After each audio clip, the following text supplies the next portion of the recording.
volume is down. Can you hear me? Yes, I can. Yep. Great. I don't know if we are already in the breakout room, right? While all the other participants are in the main session. I wonder if the will guide technical. There's a lot of background noise. Yeah, I'm sorry. That's from my side. I'm the crew from the production team. Yeah, I'm Wing Ying. Yeah, okay. So now we are currently still waiting for the other speaker to join in. So before that, I would like to give you some housekeeping note first. Is that okay? Sure. Okay. So first of all, please make sure that you have muted all other devices and also check if you have turned off all notification and alarm if there's any before your section. Okay, and also for later, when it's come to your section, before your section, we have another ongoing section at another Zoom room. So before that section finish, I will type in the chat box to inform Mr. Livio. I will say the section is going to end soon, so you have to get. And then after we will back to the MC. The MC will announce we have 2 breakout rooms and to let the participant to choose their own room. Okay, so and then I will also type on the chat box to tell you when we are going to live. Okay, and then I will type like this for maybe I show you. You count down like this: 5, 4, 3, 2, 1, go. Okay, so when you see I type go, it means that you can speak anytime. Okay, so we estimate this section will start at 2:30. The late. Sorry, yeah. So we expect this session will start at 2:30 to 2:45 around that time to start lah. Okay. May I know, do you have any question for now?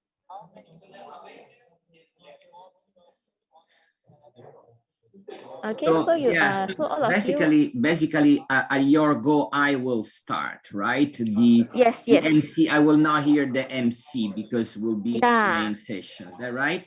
Yes, you will not hear the MC, but I will give you a cue at the chat box, so you will know when to start. No? Right. And it might take some time until maybe the people join the breakout room. So maybe just monitor the number of participants and just maybe not really immediately, right? Okay.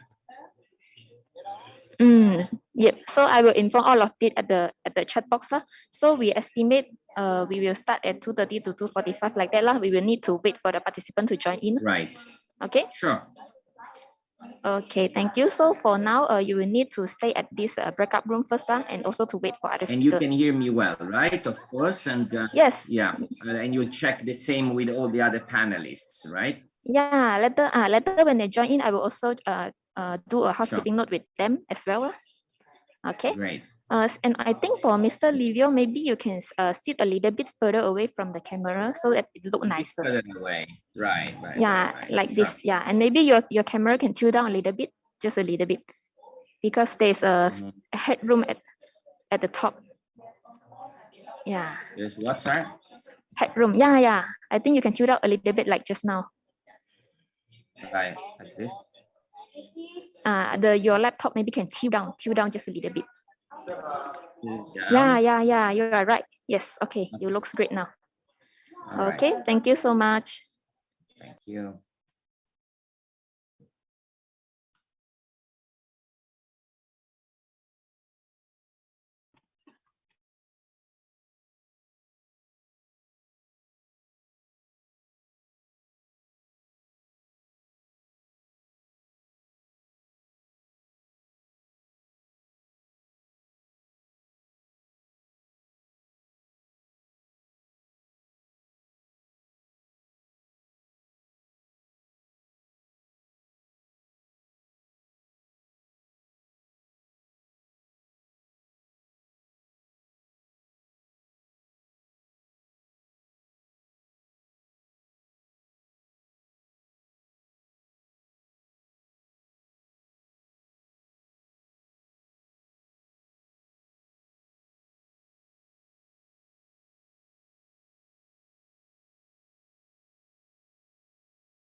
I have a question for the technical facilitator.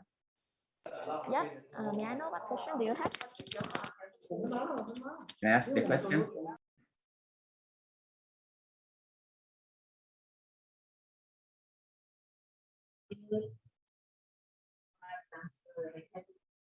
Livio, you can go ahead and ask your question. Yes. So the question is the following. So at the beginning, I'll do a very small introduction, after which I'd like to just present the names, introduce the 4 panelists, right? And then I'll go one by one and ask the question, and actually have 2 rounds of questions. So I wanted to ask you, when I introduce the 4 panelists, can you spotlight the 4 panelists on the screen? Would that be possible? Yeah, so later they will switch on their cameras, so we will show a gallery view. So the audience will see all of you together in one frame. Right. So me and the 4 panelists, right? Yeah, all of you will be together in one screen. Okay, great, great. Yep. Okay. And then when I ask the question to each panelist, it will be me and the panelist, then the panelist spotlighted while he or she speaks, and then back to the 2 of us, right? Is that what you suggest? For this breakout room, actually, we will show the gallery view all the time. So the participant will see 5 of you together in one screen all the time. All of us, all the 4. Yeah, yes. Okay, that should be fine too. That should be fine too. All right, thank you.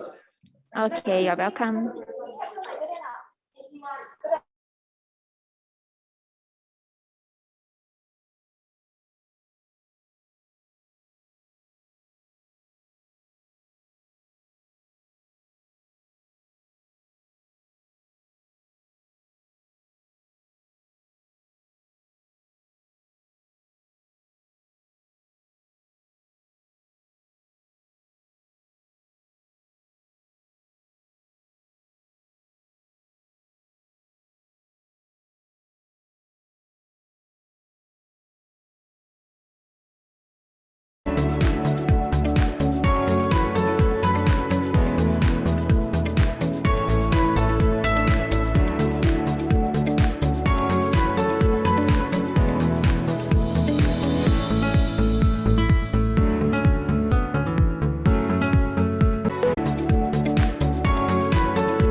UNDP is providing technical assistance through our country offices in Indonesia, in Vietnam, where we are working together with the government on a national action plan on responsible business practices, in India, in Mongolia, in Pakistan, in Nepal, and of course, Malaysia. For the purpose of our discussion today, we have selected 2 case studies from Asia, one from ASEAN and one from South Asia, and they will be presented by the very people that have been at the center of this process. In addition, we brought in 2 global experts to share examples of NAPs drafted in Europe, but also they will mention work that they or their institutions have done in Africa and Latin America. So I hope you'll enjoy the rich discussion that we have prepared for you. And I'll warmly encourage you all to use the chat function that hopefully you're all by now familiar with, and ask questions or comment on any point made by the speakers, or indeed by the facilitator, if you like. And let's try to make this session as interactive as possible. Let's make it practical, not necessarily rich of a lot of theory, more focused on the practice. So let me, with no further ado, introduce you the 4 experts that joined us today. I'll first introduce them.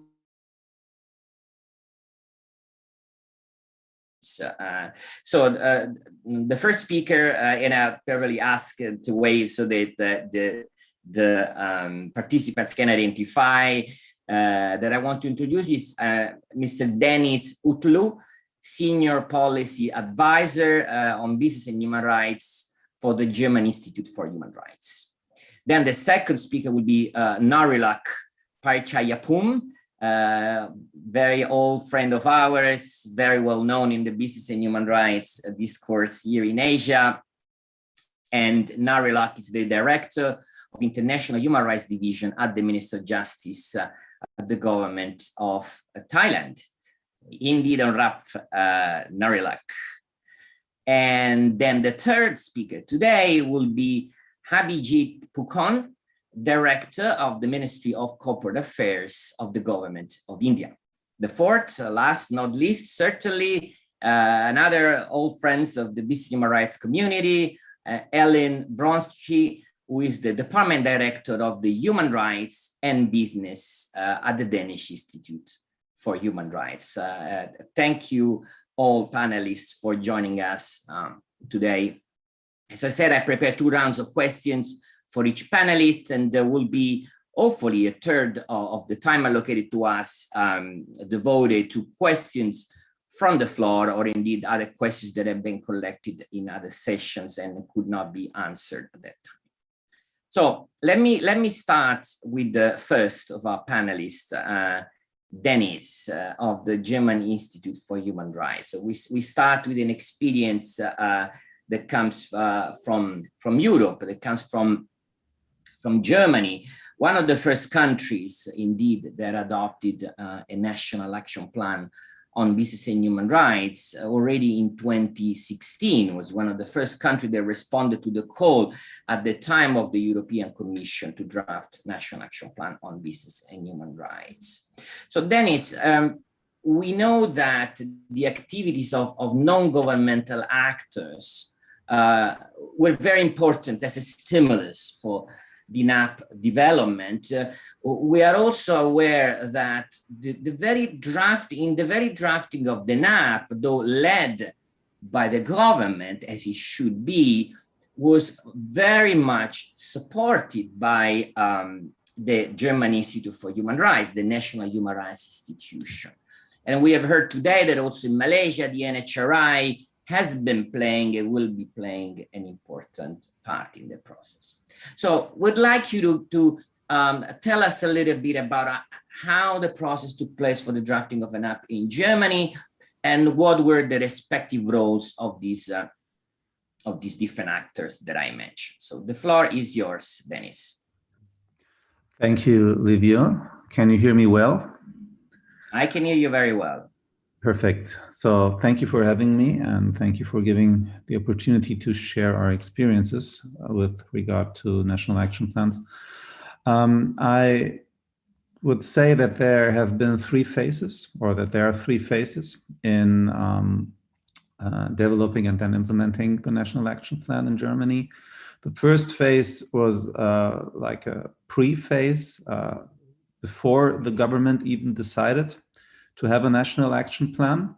So in 2013, we already started to have discussions with the government and with businesses and with other actors in order to convince them that a national action plan would be helpful in order to implement the UN guiding principles in Germany.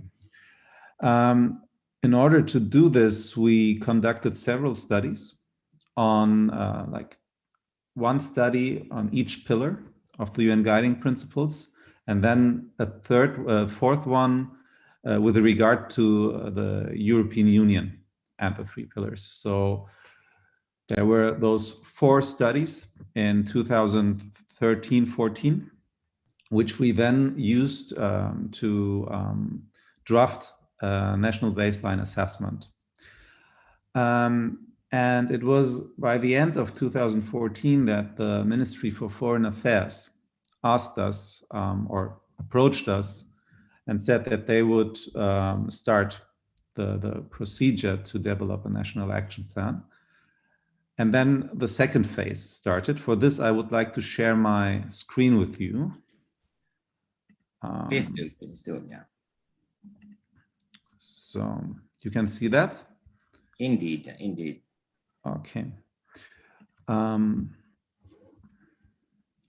Yeah, here you see which ministries were involved. So it's really 6 ministries in Germany.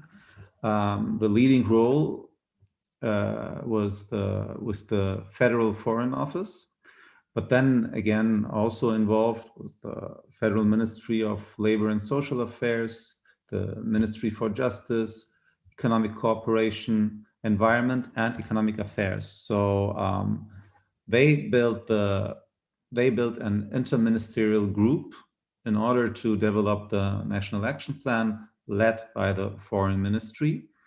And we advised the Foreign Ministry in this process, and also took part with specific slots. We took part at the meetings of the interministerial group. And then there was a steering group. The 6 federal ministries were part of the steering group, but additionally to governmental actors, we had 3 representatives of business organizations in this group, 3 representatives of associations of NGOs, and then also, of course, the union, and 2 advisory members, of which one was the National Human Rights Institution, namely the German Institute for Human Rights, and the other one was a business association as well. So the 2 advisory members somehow took the role of advising moderators, whereas the other ones were functioned like a multi-stakeholder group discussing the content and the procedure of the National Action Plan. And here you see a timeline, actually, how it worked. It kicked off with a plenary conference in November 2014, organized by the Ministry for Foreign Affairs. And then there were 2 more plenary sessions to come, one in May 15, and the last one then finally when the National Action Plan was already drafted in 2000, or almost drafted in the end of 2015. And in that period of time, in that 1 year, there were 12 expert hearings. So you can see that really a lot happened in the process of developing the NAP. So the government was very much involved, and NGOs and businesses were involved. And those 12 expert hearings, actually, the topics of those 12 expert hearings, they came out of the NBA in an indirect way. So the NBA showed the lacks in the implementation of the guiding principles, and seeing the lacks or the gaps, we defined key policy areas that the National Action Plan should address. And those key policy areas were discussed in the first plenary session with all stakeholders. And then everybody together decided for the most important areas. And those areas were the 12 hearings, where experts were invited, where businesses took part, and also NGOs. After the last plenary conference, there was a ministerial consultation phase, which was a little bit difficult because it had transparency issues. So this is a part of the development phase of the National Action Plan, where I think a lot of awareness is needed, because even though we had this very participatory process before, actually at some point the development of the NAP was very opaque, and neither the stakeholders, businesses, or especially not the NGOs, and nor us did actually for a long time know what was happening in the government. And they closed the doors and worked on it. This also then a draft was leaked by the press, and there were a lot of discussions. So that was a very critical moment where the whole process of the National Action Plan actually somehow lost its credibility for a time. That was very dangerous for the whole process. And then finally in December 2016, the Ministry for Foreign Affairs presented the National Action Plan to the Federal Cabinet. And then the third phase started, the phase of implementation, but maybe I stop here, and maybe you also have questions. Thank you. Yeah. Thank you, Dennis. Thank you. That was a perfect introduction to our discussion today. Thank you specifically to mention that step in which, as you put it, the process lost credibility, right? It's important to signal that, and I know Narilak will come back to that. We need to explain that these processes are never linear. There are ups and downs. There will be moments in which it will be difficult for the government of Malaysia as well. And it's important to acknowledge that from the beginning, and of course have the resilience to bypass these problems. Thank you for pointing out the timeframes. So if I calculated well, it took 2 years. One of the most frequent questions I get asked by governments that want to draft an app is, how long will it take? And my answer is always 2 years, more or less, one for NBA and one for the NAP. I see that was the case also for Germany. And I want, again, thank you for pointing out the role in advocacy that the National Human Rights Institution had to get the process kick-started. I realize now it started in 2013, then even before the European Commission suggested to do the NAP. So congratulations for that. So thank you very much again, Dennis. That was a great introduction, and I think will fit perfectly into what I wanted to ask Narilak. And of course, it's about Thailand and about their NAP, which was the first standalone National Action Plan on Business and Human Rights in Asia, launched in 2019. So exactly like I asked for Dennis, I think it would be important to focus on the process, and within the processes, those key moments, right, of difficulty, or perhaps moments in which you learn an important lesson, or tips that really would be useful for those involved in the drafting of an app in Malaysia, skipping all the obvious things that we are aware of. right? So the floor is yours, Narilak. Hi, สวัสดีค่ะ Good afternoon, everyone. And first of all, I'd like to thank the organizer and Malaysia and also UNDP for providing me the opportunity to join this session with all the distinguished panelists. So I have prepared my slides, so I'd like to share to make you. So I think it's easier for you to follow through the slide. Can you see my slide? I think it's loading.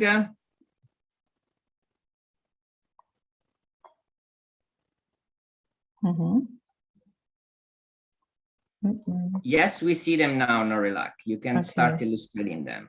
Okay.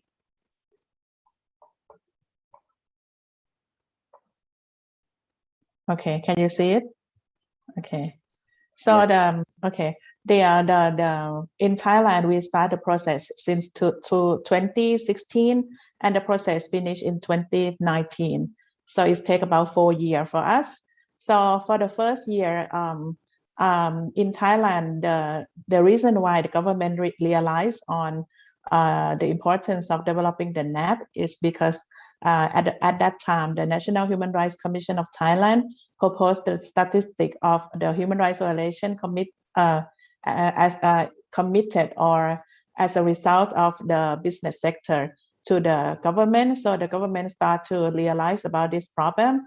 And then at that time, Thailand went to Geneva for the UPR review.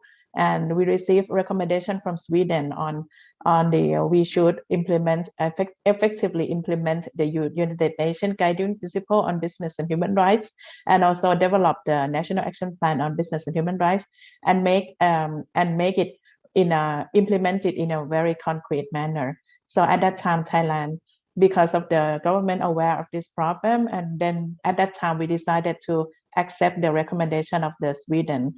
So from 2016, we start to work on the implementation of the UNGP and developing the NAP.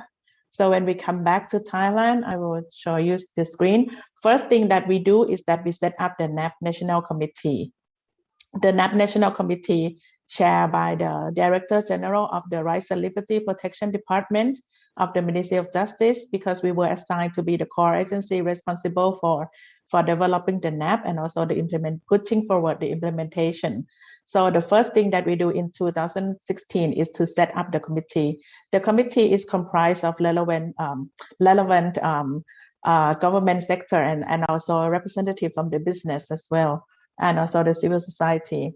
And in 2017, we have the first round of regional consultation, which we join hand with the representative of the Global Compact Network of Thailand, the Thai representative of Csr, the ASEAN Intergovernmental Commission on Human Rights, and also the CSO. And then because it's also new to the Ministry of Justice, because in the Ministry of Justice, we used to work on the issue of law enforcement. So when we were assigned to work on the issue of business and human rights, so it's new thing for us, new knowledge for us as well. So we spend about 1 year to learn about this situation in the country. So the first regional consultation, we went to the regional to have a regional consultation in the 4 regions across the country to learn about the situation of business and human rights across the country.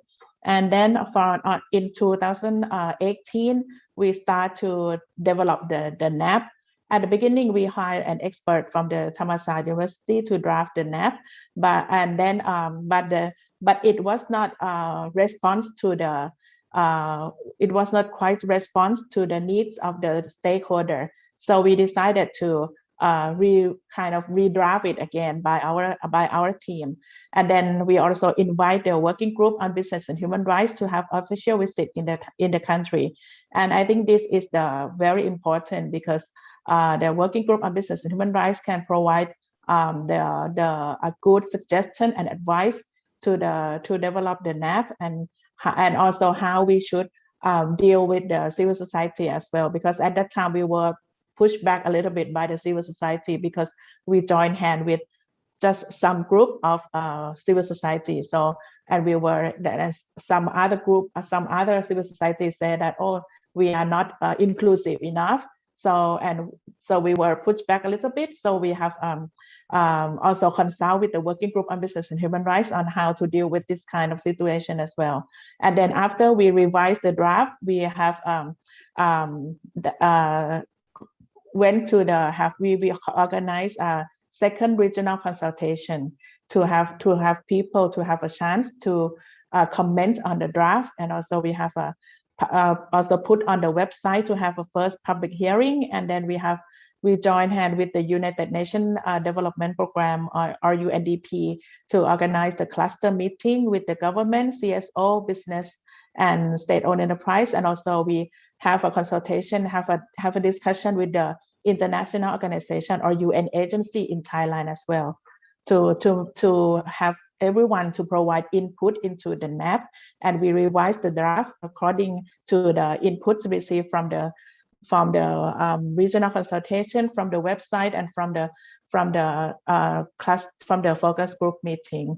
And on the 2019, we have also upload the new draft into the website again, and even extend the deadline to give the time to provide it to extend the timeline, to extend the deadline, to make sure that everyone can provide the input to the NAP, and the input is provided through the website, and also some CSO also provide the input through the letter to us, and then we revise the draft again and submit to the cabinet and the cabinet adopt it on 29 October 2019. So this is the whole process. So I would like to highlight the key stakeholder in the NAP, in the developing the NAP process. Of course, this has to include the government, the state-owned enterprise, the business sector, the academic, the National Human Rights Commission of Thailand, and civil society, and also the public as well, and also international organization. All of this stakeholder is very important in the NAP process and can fulfill your content, and also the input, and the issue in the NAP can be fulfilled by this stakeholder. And I would say that I would like to highlight some challenges for the government of Thailand. So first, the first challenge is at that time, I think we are lucky because we have a political will to support the development of the NAP, because the Prime Minister announced about the intention, the government intention and willing to develop the NAP and implement the UNGP. So we are lucky on this because we have a very strong political will on this. But the challenge in terms of developing the NAP is the lack of understanding on issue of business and human rights, and also responsible business conduct, because I think it's kind of new to them. And also when we talk with the business on the issue of human rights, they will afraid of us. They think that we will that we will kind of monitor their work, but actually not. We have to take time to explain to the business on our intention to develop the NAP. And also we have challenge also in changing of staff and executive and staff rotation because developing the NAP is dealing with multi-stakeholder. And in each stakeholder, especially the government, some agency are, people are rotate very often. So it takes time for us to explain them again. And then when new people come, we have to explain them again. And then so we have a challenge in terms of different needs among different stakeholders. Like the needs from business is one thing, and the need from government is one thing, and the need from civil society is different thing. So this need we have to balance and try to balance all the needs, and in our balance all these needs into our NAP. And the lack of trust is a big problem also, because between the government, especially between the government and between the civil society. So it's really take time. It's really we have spent some time that we have organized a lot of activity to building trust between this stakeholder, and also together with the advocate them with the knowledge on business and human rights as well. And also the last challenge for me is the political instability, because when the executive, when the government change, but there are some policy is not continue as well. So political instability is also another challenge for me. So this is the whole picture of us. One thing that I would like to share before the end is that in Thailand we developed the National Action Plan on Business and Human Rights, and we develop in each issue we have the table, like action plan for the government. And we actually at the beginning we tried to have the action plan for the business as well, but we were refused by the business. So the National Action Plan on Business and Human Rights in Thailand is a mix between mandatory measure for the government and voluntary measure for the business. This is, and I will explain. I can explain about the content in the next question for if I have time for the next question. Thank you. Thank you very much, Narilak. Indeed, I find the Thai NAP a best practice in the region for sure, and even globally when it comes to transforming the discussions into concrete action points.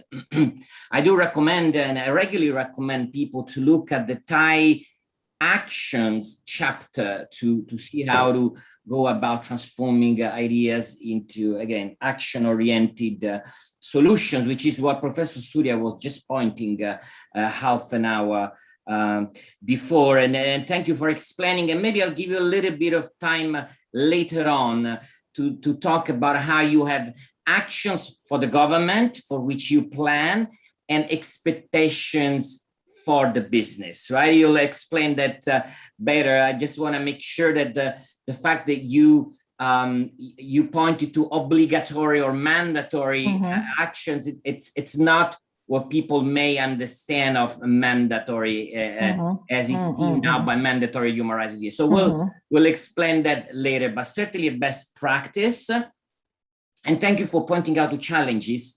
I was looking at your challenges and seeing how many of those actually apply to Malaysia and at the result, at the reason why there's been some delay in adopting an app, including certainly the political instability. So once again, there are hiccups in the process, but as we have seen in Thailand, they can all be bypassed and the outcome will be great, like your NAP. I see that there is a question for you. Maybe again, when you come back later, you can try to answer to that. Somebody's asking, how does the NAP speak to medium and small enterprises? Okay. So let me now turn to the third panelist, Abhishek, who is the director of the Ministry of Corporate Affairs. In India is the MCA, the Ministry of Corporate Affairs, that it's in charge of drafting a national action plan on business and human rights. My question to you, Abhishek, before I give you the opportunity to also tell us a little bit about your own process of NAP, my question is, in terms of policy developments in India, we know that the NAP is still in process of being adopted, hopefully very soon. And who knows, maybe today you will give us the scoop on when it can be adopted.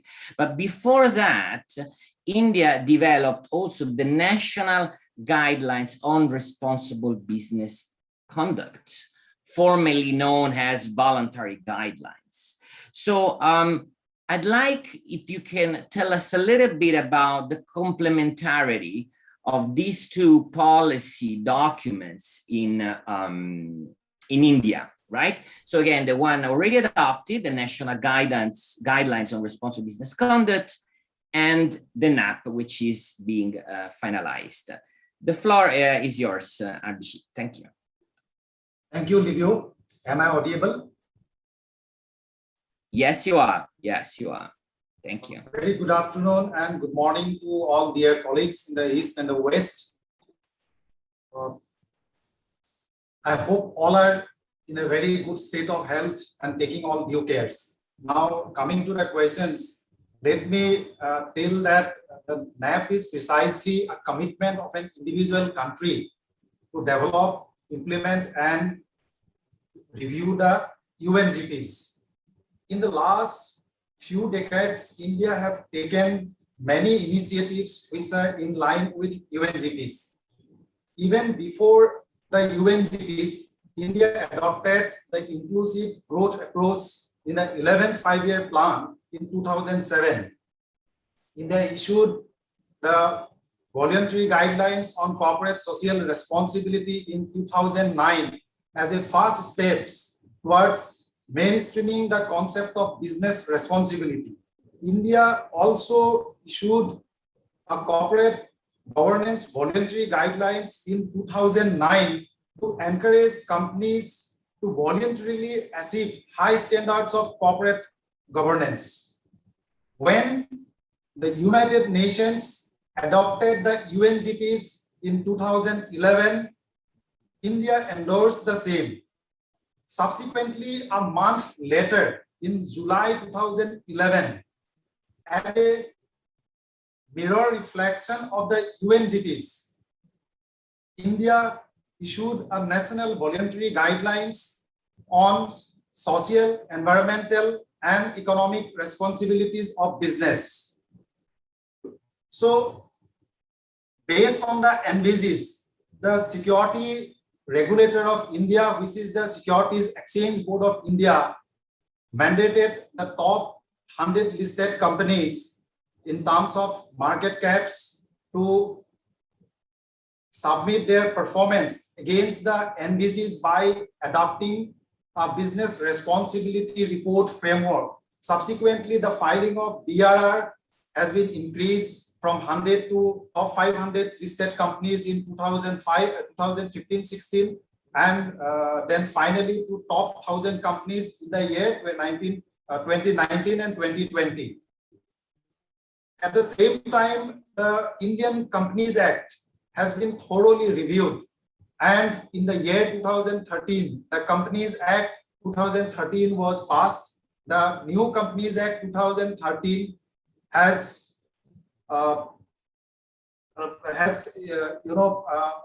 reviewed the corporate governance framework thoroughly by introducing a set of measures. Some of the notable are Section 135 of the Companies Act, which mandated certain companies meeting certain thresholds to undertake 2% of their average net profit as corporate social responsibility.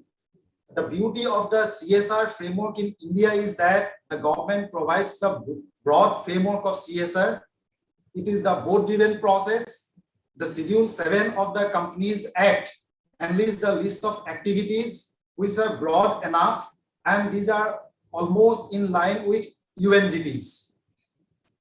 Section 166 of the Companies Act casts the fiduciary duties on the directors of the company. It says that a director of a company shall work in good faith and in the best interest of the company, its employees, the shareholders, the society, and protects the environment.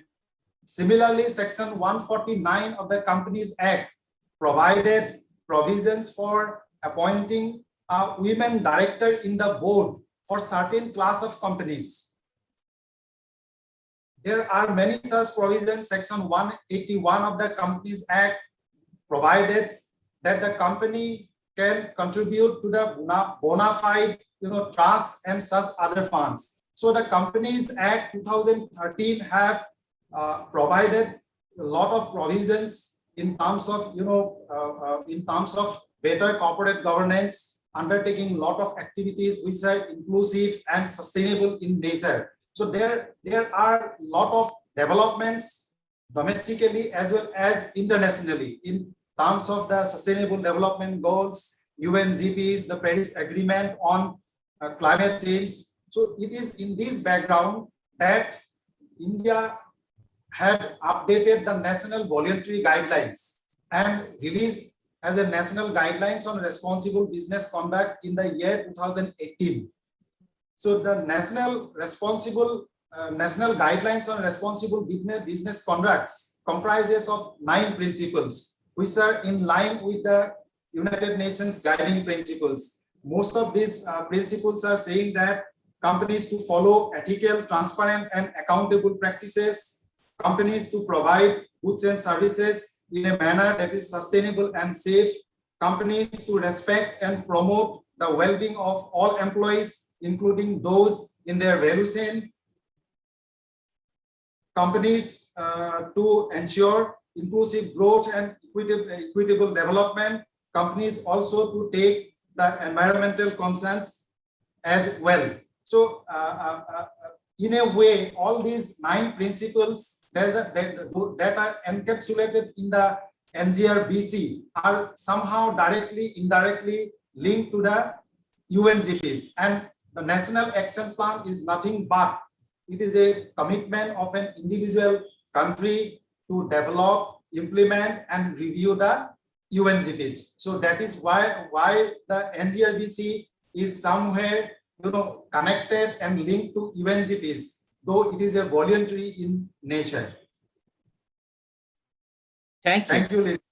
Thank you. Thank you, Abhijan. Thank you. Very, very informative. And thank you for pointing to a very important factor that in the process, while a national action plan is being developed, or other policy documents like those that you pointed to, the other actions on responsible business, other normative efforts should not be stopped. The country should not wait for the NAP to be completed to then pass an act that on responsible businesses. And you gave some great example of India passing the Company Act and introducing norms on responsible business even before the NAP was adopted. And I know that was the case also in Thailand, that much before the NAP was adopted, a number of norms and acts were introduced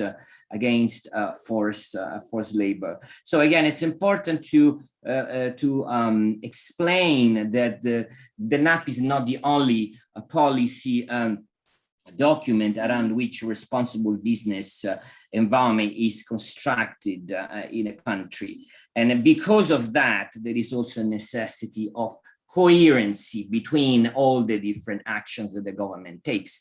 And there are cases in which that coherency between the National Action Plan and certain laws, for example, is incomplete. I'd like to turn to the fourth speaker, to Ellen, very much asking her kindly to stick, maybe if possible, to the 7 minutes, because I know that Narelak has to go at 2:30, and I want to give her a few minutes to comment on those questions that she has seen there, right? And we'll have also plenty of time to come back to Ellen and the others for a second and hopefully a third round of questions. But the first question that I want to ask you, Ellen, so the Danish Institute, most of us know, offers a great service to all those working on and all researching on national action plans. And I want to say from the beginning, because I'm one of those who avails of these instruments very much, the Global NAPS website, where you collect all the information of all NAPS adopted and being worked on, is of extreme help.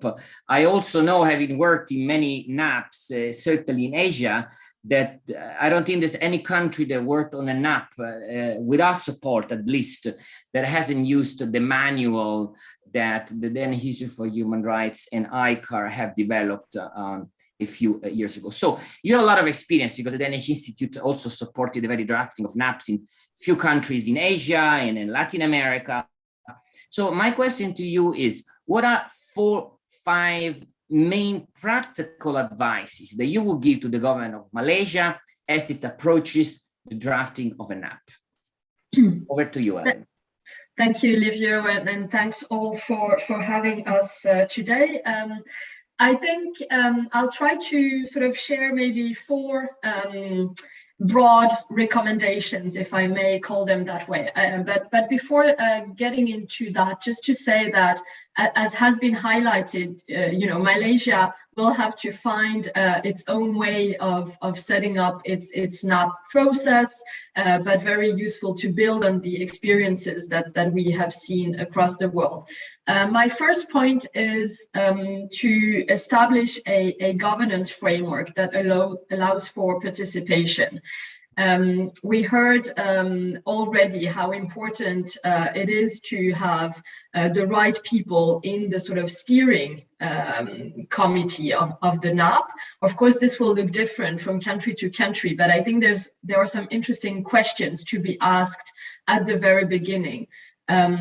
You know, one thing is to know who will participate in a steering committee or in an advisory committee. And another question is who is actually leading the process. In many countries, we have seen, for example, that it has landed with the Ministry of Foreign Affairs, because that is where compliance with international human rights instruments might lie, or it has been sort of within the Ministry of Justice. But when it comes to business and human rights, we know that, you know, if you don't include the Ministry of Commerce, of Trade, the ones that are really responsible for issues relating to business, then maybe, you know, the NAP will be weak. So I think there's things there to think about. Another thing to think at when you set your governance framework is the time frame. And we have heard that, you know, on an average, NAP processes have taken, you know, about 2 years, but quite often when the government sets the agenda in the beginning, they set a very sort of short time frame. And that is problematic because then the process slips and all the things that you have thought of in the beginning are not feasible. So I think that's an important thing to think about. And also when you do that, think about how will you ensure transparency of the process. And I think interesting to hear from Dennis how, you know, the German NAP had a very nice setup, but then at some moment there was a glitch and you know it disappeared in a black box. So I would say that's my first point, a governance framework that is solid and allows for participation. The second point is the need to identify the salient issues in your country. We already know there are reports from NGOs, there are reports from the National Human Rights Institution, there are reports in the media. So, you know, that gives us an indication of what the main issues might be. But conducting a national baseline assessment process is a way to gather stakeholders together and actually do a proper diagnostic, building on what has already been done. But I think that's quite an important piece in the process. And increasingly, we see that national action plans that are now being developed do a national baseline assessment, and I think that's quite an interesting development. Recently, Belgium decided to revise its national action plan, and they conducted before that a national baseline assessment, which they hadn't done for the first NAP. And interestingly, they also included in that study a review of how the business sector is living up to the UN guiding principles using the corporate human rights benchmark methodology. So that's also an interesting methodological development, I believe. My third point is that when you formulate the action plan, you need to consider a variety of means to address the gaps that you have previously identified. We have heard how, you know, how fragmented the legal and policy framework might be, and that is precisely what the NAP intends to maybe address. But if we decide from the beginning that we're only going to go into this type of measure, or it will only be encouragements, etc., I think we're missing the point of a national action plan. And here I would say that it needs to be, we speak about the smart mix in business and human rights, but the reality of the smart mix is actually that through the National Action Plan, you might identify areas which might require a legislative process to be started, to either review some of the laws that are not fit for purpose, or maybe envisage a dedicated legislation that seek to, for example, mandate human rights due diligence to businesses. But that's only one part of the picture, because we know from our work that in many countries, the legal framework might be more or less in line with international standards, but what is falling short is actually implementation. So there you need to look at those pieces. I think, an interesting example that, Dennis will probably mention is that, the German government, they were reluctant to any sort of mandatory human rights due diligence law, but they did commit in the NAP to, if progress was not sufficient, they might move to something more of a more mandatory nature, and I'm sure Dennis will comment on that. But I think it's an interesting example about the dynamic between a sort of policy instrument and then more stringent legal requirements. My fourth point is to think early on about implementation mechanisms. Who will be in charge of oversight? When and who will the government report on implementation? When will the NAP be revised? What is the time frame for this National Action Plan? Another one to think about, and reflecting on what Nariluk said, is there is high probability that between the adoption of the NAP and its period for implementation, there might be a change of government. So how do you already preempt that and think about involving administration, having measures that go beyond the sort of political lines in the government? Of course, that's a very tricky one, but I'm here to just give some questions rather than provide the answers.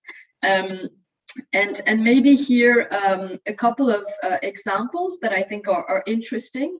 In France, the NHRI was officially identified in the plan as the one who would do the monitoring. So that's an interesting model. In Chile, before they moved into the development of the second action plan, they commissioned an independent evaluation. That's also an interesting thing to think about. So I'll stop here, but open to any questions you might have. And again, I think there's a lot now. You're lucky that almost 30 countries do have now some experiences, good and bad, that you can look at and try to build on. Thank you, Ellen. We could build 5 more sessions on each of the points that you have made. I found the points that you made on oversight and the solutions of having an NHRI as the monitor, and which will probably depend on how the specific NHRI is perceived, perhaps by civil society in any given context, because some are not perceived as autonomous enough. But again, that would be a very interesting discussions to have. I want to try, before I will come back to you, and certainly the issue of mandatory human rights due diligence popped up in your answer, and we'll come back to that, Ellen. But before Narilak goes, if she can still spare 5 minutes for us, I wanted to make sure I give her the floor to answer the question. I know she has answered already one question on working with civil society, but if she wants to say something about MSMEs or any other remark or comment on the points made by the co-panelists, before you go, I think that would be very useful to the participants. So back the floor to you, Narilak. Thank you, Livio. Sorry that I have to leave earlier. It's an urgent meeting. Sorry for that. Okay, for the SME, we try hard. I think we put a lot of effort in working with SME, because I would say that in terms of working on implementation of the National Action Plan on Business and Human Rights, or even promote the responsible business conduct, for the big company to work with big company is not difficult, because they already have, you know, business transaction with foreign countries, so they are all well aware on the issue of business and human rights. But to work with small and medium-sized company, which is the large group of company in Thailand, is very difficult. When we develop the NAP, we work together in parallel together with developing NAP. We also conduct a lot of activity on raising awareness on UNGP and, you know, the business and human rights policy. And we also, since the beginning of the process until now, we spend a lot of budget, and we join hand with a number of partner in organizing the awareness raising activity for the business, and especially for the SME. But in reality, it is quite difficult to get the attention from the small and medium-sized company. The business that are interested in join our event mostly are from the big company. But for a small and medium-sized company, we need to find some incentive for them to try to encourage them to increase their interest into the issue of business and human rights. In Thailand, we have developed a number of incentives. For example, we have a tax reduction. We have include the environment eco-friendly product into the preferred list of vendor for public procurement. So this is also, and we also include the SME also into the preferred list of vendor for the public procurement as well. So now all of the public procurement, 30% of the public procurement, and per year we have to hire SME for 30%. And the SME has to be responsible on business as well. So 30% of the budget of each government agency has to spend on hiring or buying some product for SME. This is not only to build up the economic capacity of the country, but it's also encourage them to responsible on business, to be a responsible business as well. And we also have initiated a project called Business and Human Rights Award, and open for the SME that are ready to be the role model for their friends to apply to get the award from our ministry. And recently this year we will initiate a new project called Business and Human Rights Label. So to get we will set up the criteria, and then any company that are falling into the criteria can get the business and human rights label from our ministry. This is also another incentive that we try to encourage the business. So not only the NAP, but we have to develop other incentive or other activity to support them as well.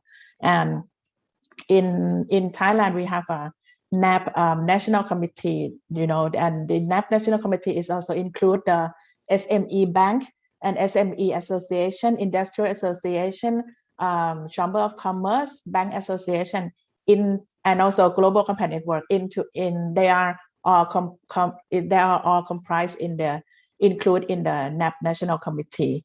So this is also aimed to encourage the SME to interest in to play active role in implementing the NAP. But at the moment, I will accept that it is not perfect yet. It is still a lot more to do to encourage the SME to implementing the NAP. Since recently we have follow up the review. We have the review of the implementation of the NAP, the midterm review of the NAP, but very few, very small group of SME report, because as I mentioned earlier, for the business sector is a voluntary measure. So not many business sector, especially the small size, that report their work or their implementation to the NAP National Committee. So this is also a big this is still be a big challenge for us as well. So we have a lot more to do, and we have to keep working on it. Thank you. Thank you, Narulak, and I know that with your enthusiasm and knowledge, you will keep working on business and human rights and bypass these obstacles. Thank you for giving very concrete examples, which is what we really needed. I will let you go, and I thank you once again, and I'll turn to the other panelists. Using some of the points. Thank you, Narulak. Feel free to go. I'll go back. I'll go back to Dennis and pick up actually on one of the points that Narulak just made and that Ellen made reference to. An inevitable point that will have to come up these days in any conference on business and human rights, right? The issue of voluntary norms versus mandatory ones. And I'm asking you, I will also ask Ellen her views and perhaps Abhijan, but I'm asking you specifically this question because as many of us know, in June this year, the German parliament adopted the law on corporate due diligence in supply chains, making human rights due diligence mandatory, at least for certain category of businesses. Now, my question to you is a little bit provocative in a way, because there are two schools in analyzing this move from the German government, right? Some say adopting a law on mandatory human rights due diligence means the NAPs don't work. So they had to pass a law because the NAP failed, okay? And I've actually heard, similar narrative, actually, I believe from the very foreign ministry itself. There is another school, though, that thinks that to get to the point of mandatory norms, because these processes go in increments, you first need a national action plan to sort of open up the discourse within a society and with businesses around the importance of responsible business, right? I, for example, tend to think the NAPs are a step towards mandatory human rights due diligence, right? So they still have a very important value in my view. So I'd like to hear your views on that, and I'll ask the same question to Ellen, so maybe she can start thinking about it. But you can guide us. I mean, of course, you can express your view, Dennis, but also guide us and tell us a little bit about the discourse in Germany in itself, right? From NAPs to mandatory human rights due diligence. Over to you. Thank you, Livio. So this dichotomy of voluntary and mandatory measures has been in the core of the debate from the start. Long before there was the law adopted, even before the NAP process, or in the beginning of the NAP process, the main discussion would always be, should there be voluntary measures or mandatory measures? I mean, we all know that this only mirrors the international discourse as well. And this also seemed in the very beginning of the process like a key discourse problem, because the two schools, as you call them, which I think is a very charming way to put it, the two schools were really not so much in favor of a negotiation in that with that regard. So some would say, no, there is no way that we don't want to have mandatory measures, especially, I mean, the business side, well, the business associations more than individual businesses, then the respective ministries, the Ministry for Economic Affairs and so on. And then the NGOs would say, well, anything else doesn't really make sense. We need mandatory measures. And we couldn't really change this distance from the two schools to each other throughout the process. This is what we kept from the beginning to the end. It is hilarious that we were able to work given this distance of the two schools. And let me say two things about that. One, actually, due diligence and Pillar 2 is only one aspect of the UN guiding principles. And I think Pillar 1 is really, really important for national action plans and should also be a focus. This wasn't the case in Germany. The German National Action Plan focused totally on Pillar 2 and had only little to say about Pillar 1 and less, almost nothing about Pillar 3. So the German NAP focused on Pillar 2, and here we had two major, I would say, work streams. One work stream are sector initiatives. So the National Action Plan said there should be sector initiatives, and this is work in progress right now in the implementation phase. It started with the car industry, and the second work stream is what we called monitoring, which is easily open for misunderstandings, because this is not about the monitoring of the implementation of the National Action Plan. This is the monitoring of companies and their implementation of the human rights due diligence as it is put in the second pillar of the UNGPs. So in this implementation stream, the NAP said if a certain amount of companies are not able to implement a proper human rights due diligence procedure, the government will keep it open to have other measures, additional measures to the NAP, such as mandatory due diligence. And this was helpful and difficult at the same time. It was helpful because it helped moving things. So this was really, like, saying this really kept many business perspectives in the procedure. Associations wanted to show that they can implement that businesses can implement human rights due diligence. It gave NGOs a stake, saying we will check on you, and this will have consequences. So it helped moving the procedure forward. But it was also very difficult because this was like a Damocles sword hanging over the procedure all the time,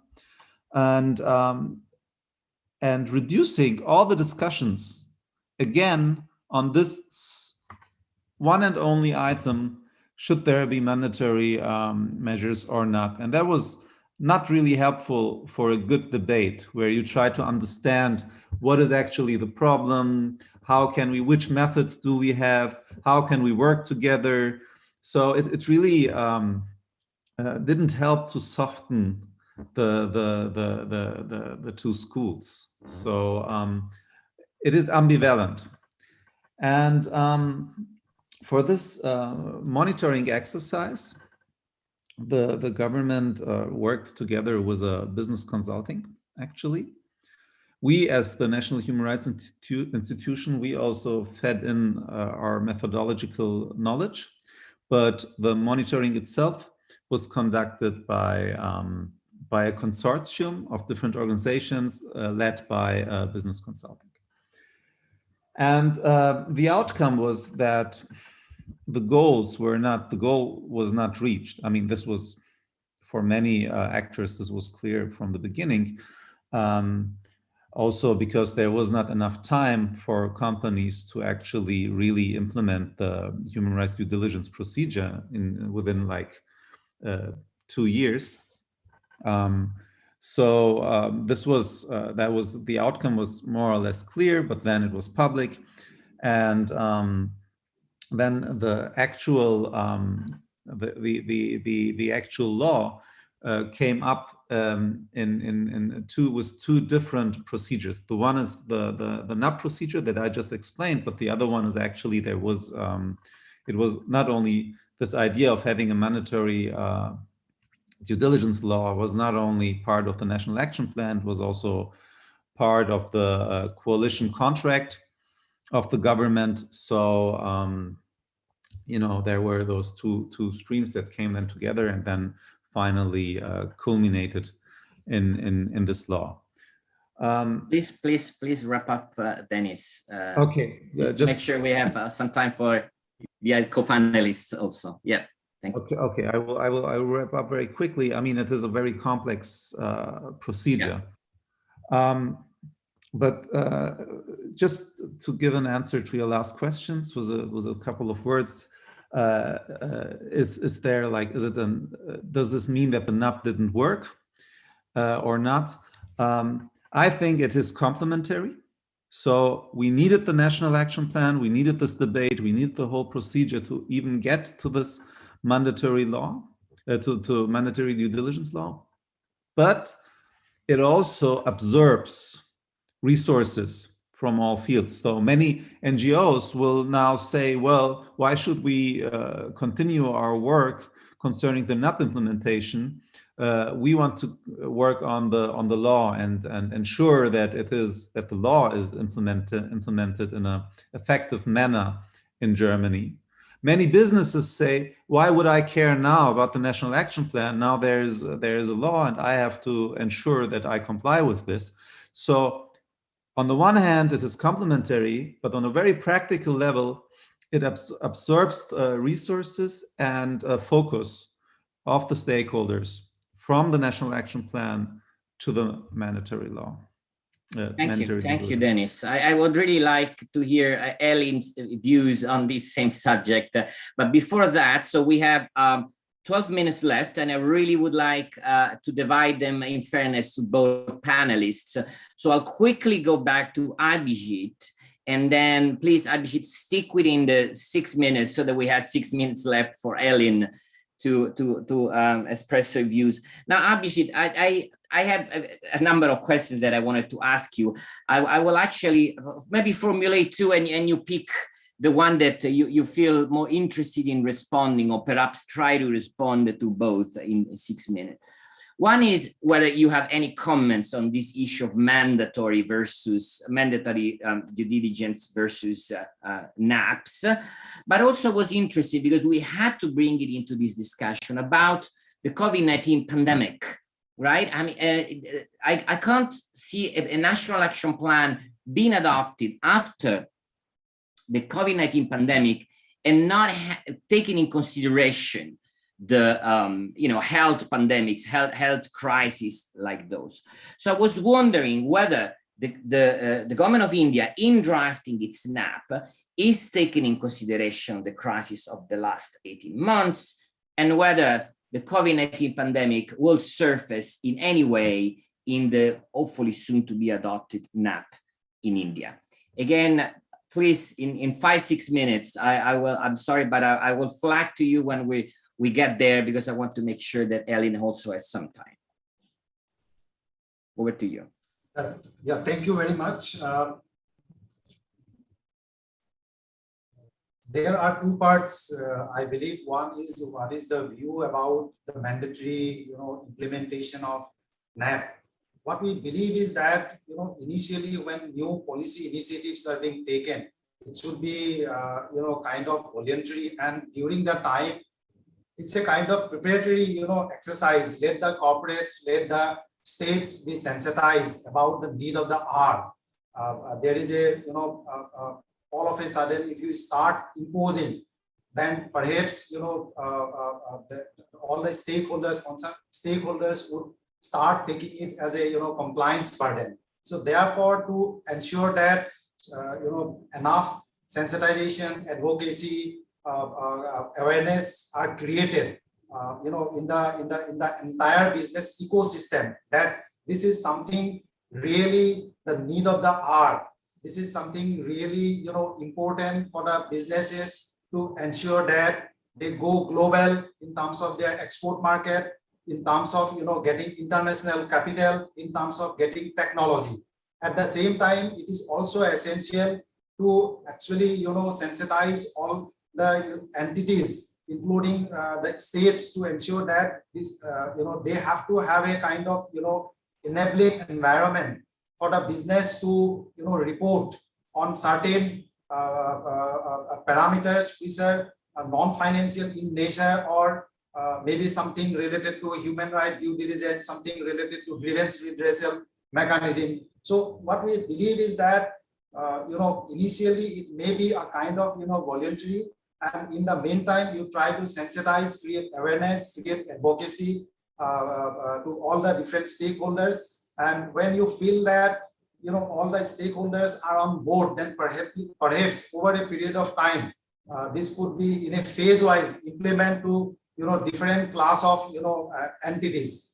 For example, I can give you one great example. When we were actually, revisiting the business responsibility framework in the year 2020, a committee was constituted, committee on BRR. We had a lot of, consultations with different stakeholders, including companies, industry associations, civil society organization. We also had detailed and extensive consultation with MSMEs. During the, interaction with MSMEs, but initially, a kind of feedback came from them was that it is a kind of compliance burden. When we had a detailed discussion, then at the end, actually, they thought that no, you should make even the BHRCon framework compulsory, mandatory for MSME. When they realized that, it is actually, the requirement of the day, because most of the MSMEs in many countries are, in the supply chain of, many companies actually. So when this kind of arrangement are applicable to the companies, the MSMEs which are in the value chain or supply chain will automatically be applicable to them. So in order to ensure that they will sustain over a long period of time, in order to ensure that they create a very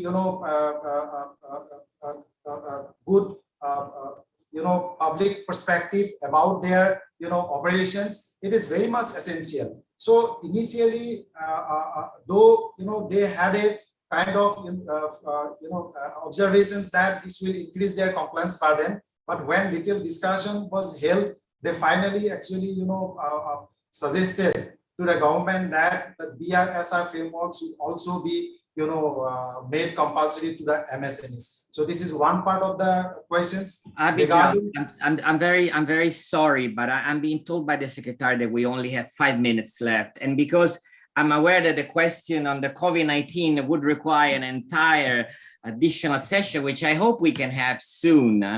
Apologies, but let me turn to the next panelist, Ellen. While thanking you for a very rich answer to the question on mandatory human rights due diligence, that was very, very useful. So allow me to give the last 5 minutes to Ellen to share perhaps a punchline from her on the issue of NAP versus mandatory human rights due diligence.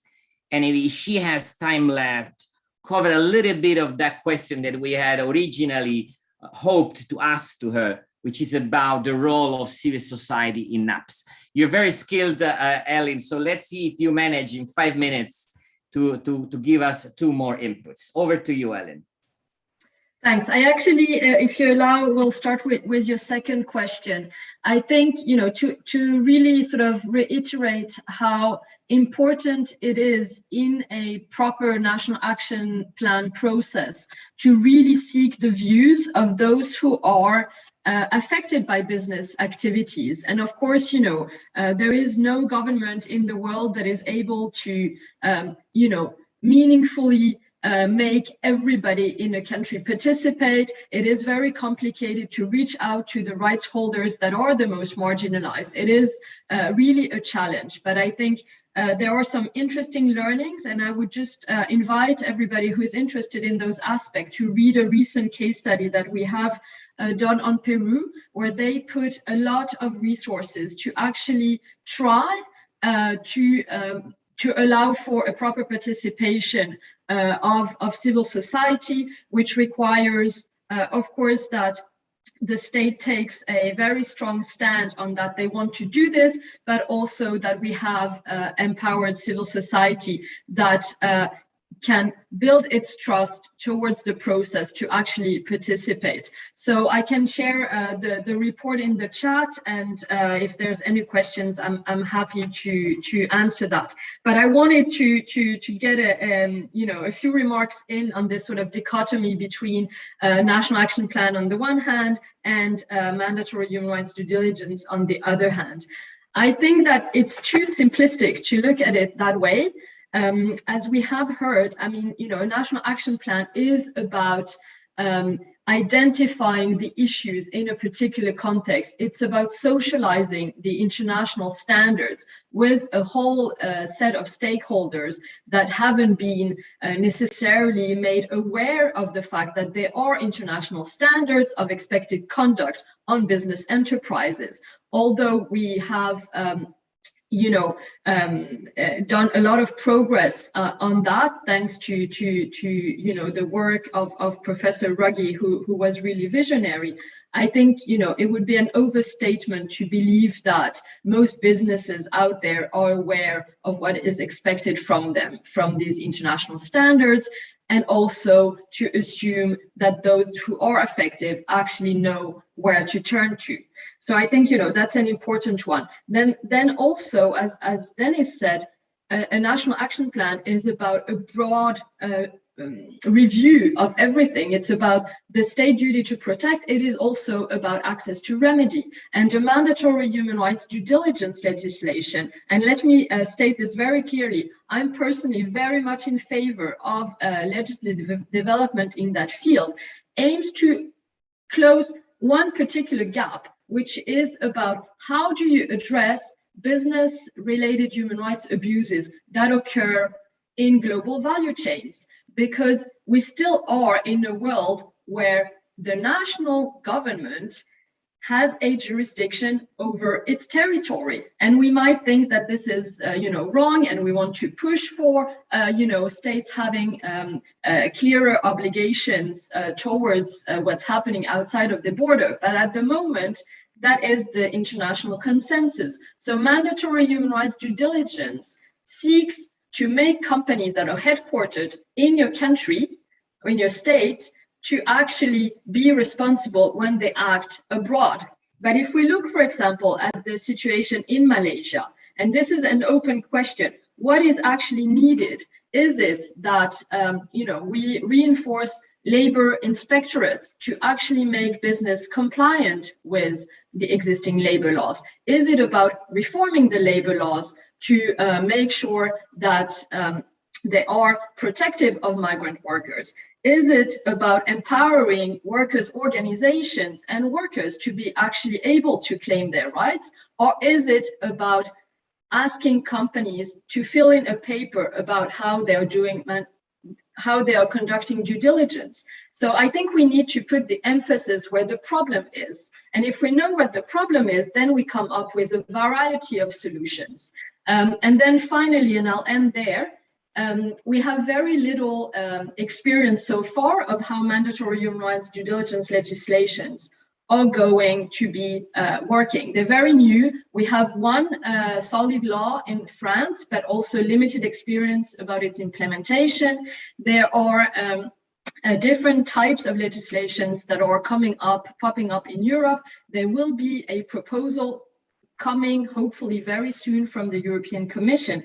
But the devil is in the detail. What will be the enforcement mechanism? Will companies be held liable? Will the scope be all companies or only large ones? So there is so much that we can't just wait for these legislation to be solving all of our problems, but they are a very important part of a puzzle. Thank you.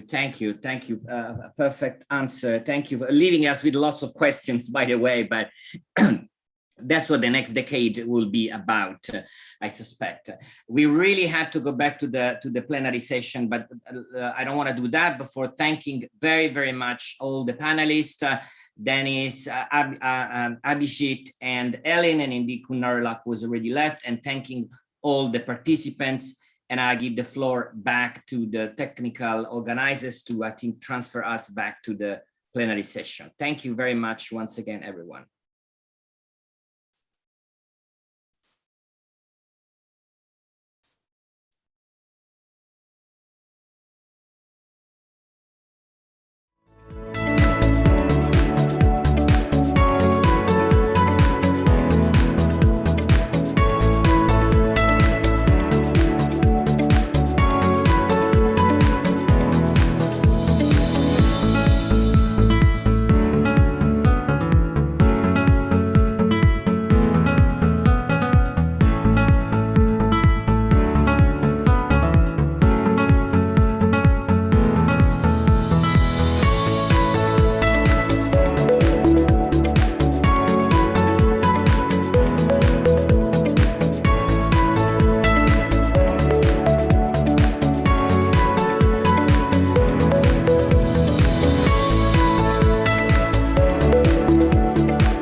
you.